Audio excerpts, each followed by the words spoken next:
Good morning, everybody. Happy New Year. This is the first morning of 2025 and the first Lakewatch of 2025 and the first proper Lakewatch I've done with my new gadget. See previous episodes.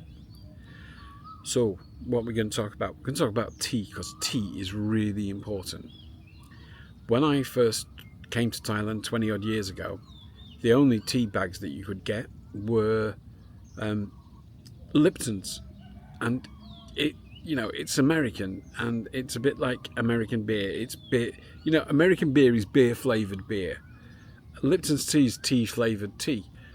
Yeah, I know they were an English company originally, but I think it became American quite a while ago. And the tea was in those very small bags with a string attached to them that I refer to as tea tampons. And I think that they were a plot by the hotel industry and the F&B industry to sell people less tea for more money. And I can't stand them, but it was all we had. And I used to cut the string off them and put two in a bag, and that way you get a decent brew. Because life was too short to wait for a decent brew out of one Lipton's tea bag. I don't know if anyone ever has.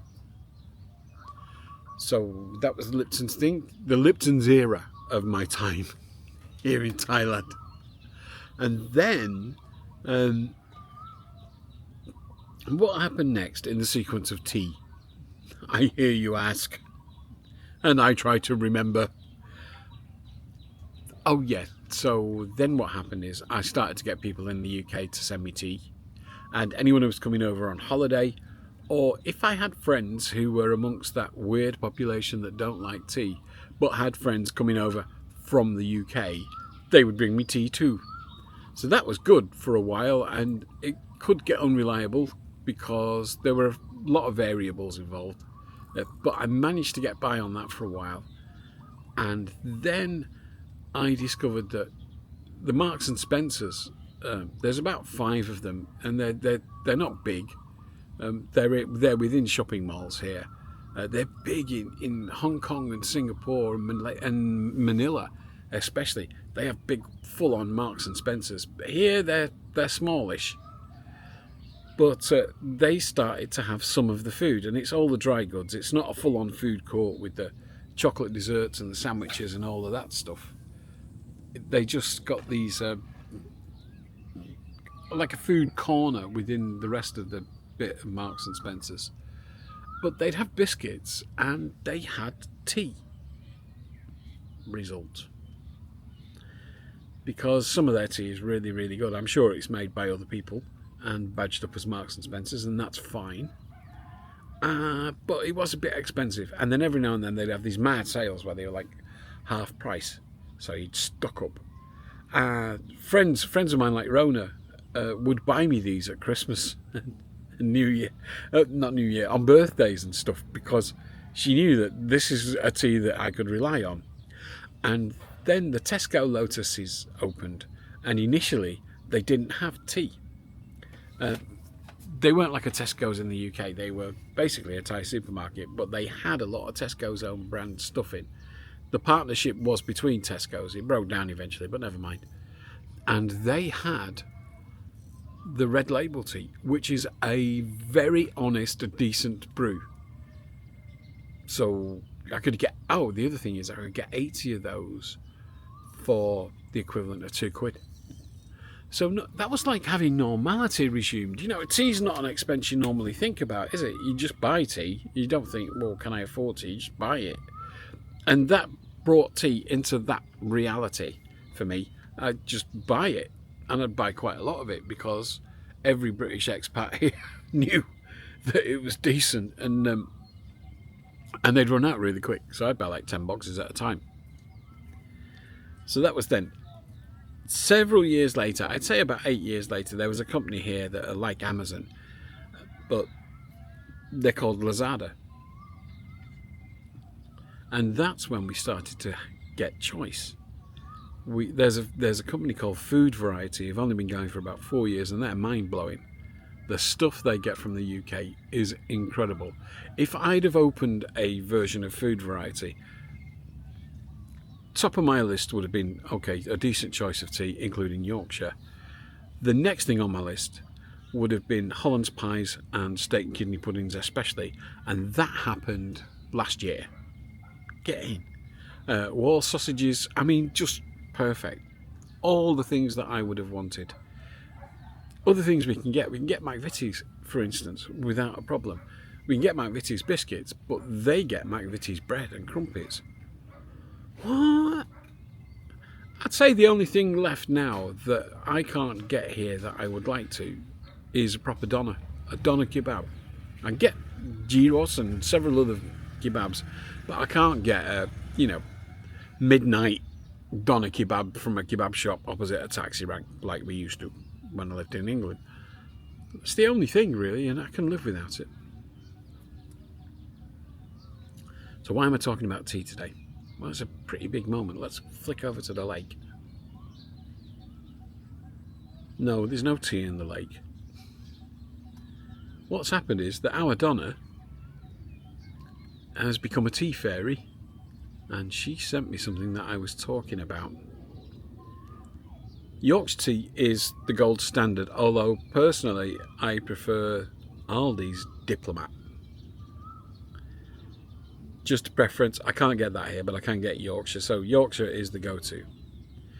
And in the UK you will know already that this exists, but I only became aware of it about a year ago, and it piqued my curiosity, and then I mentioned it on a video, and our Donna sent some to me. This is Lancashire tea, and as a person from Lancashire, I should prefer it, right? I'm glad it exists. I've never tried it. It's going to be my first brew of 2025. So thank you, Donna. You're such a wonderful, wonderful tea fairy. Many blessings to you. Thank you. And I will report on what I think about it. I've got high hopes.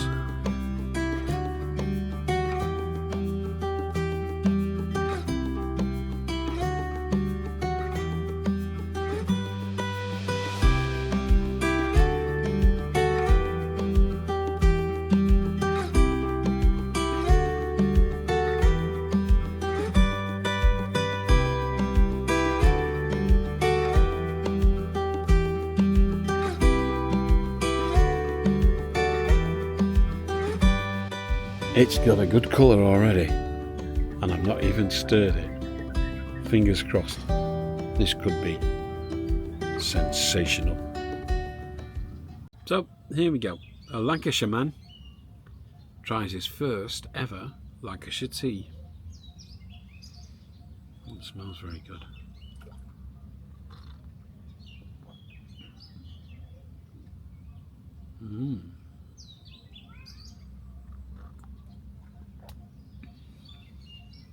Do you know what? I thought it would be some version of Yorkshire tea in a different sort of bag and branded differently, and it's definitely not that. Here's what it reminds me of. When I lived in Calcutta, I lived on Sutter Street, which is very near Park Street, or to pronounce it as the locals do, Parker Street. And Parker Street was the world capital of tea blending, and much of it remains there. There are shops there where you can go and you will see these huge bins of tea, and you can pick a bit of this and a bit of that and make your own blend, which I used to do. And it was mainly Assam, which is a dark tanniny tea. Red wine drinkers will know what I mean by tannin. It's that kind of bit of the tea. I call it the kick. You know, I like tannin in my tea, and that's one of the things I love about Yorkshire. But I would put a mix of Assam with a thing called orange pekoe. Sounds posh. It's not. It's just another tea brand. It's just another tea type. And I would put a bit of orange pekoe in there, and it kind of added something else, a top note, if you like. You know, if the tannin was the bass player of the band, then the orange pekoe was the sax player putting something really sweet over that bass line. You know, and that's what this reminds me of. It's not flowery, it's not like Earl Grey, it's not overwhelming, it's tempered tannin, and I like it. Do I prefer it over Yorkshire? I might. I need to drink a bit more of it first. But it was quite a surprise that it wasn't just a Yorkshire rip-off. So that's where we're at with it. Gonna have another sip now. Oh yeah, it's getting there. So the first major point is that it brews as quickly as Yorkshire. Result: other tea manufacturers, tea bag manufacturers, take note. Not you, Lipton's, just don't bother. And the second thing is, I think that it might have some orange pekoe in it. And if it does, that's a good thing. There's definitely something else in there. You know, it's got the Assam, it's got the dark tea.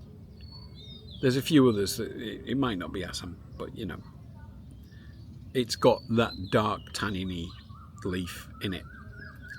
And I'd say orange pekoe. And that's not a bad thing. Alright, I hope you've enjoyed this one. I'll see you soon. I love you all. Happy New Year.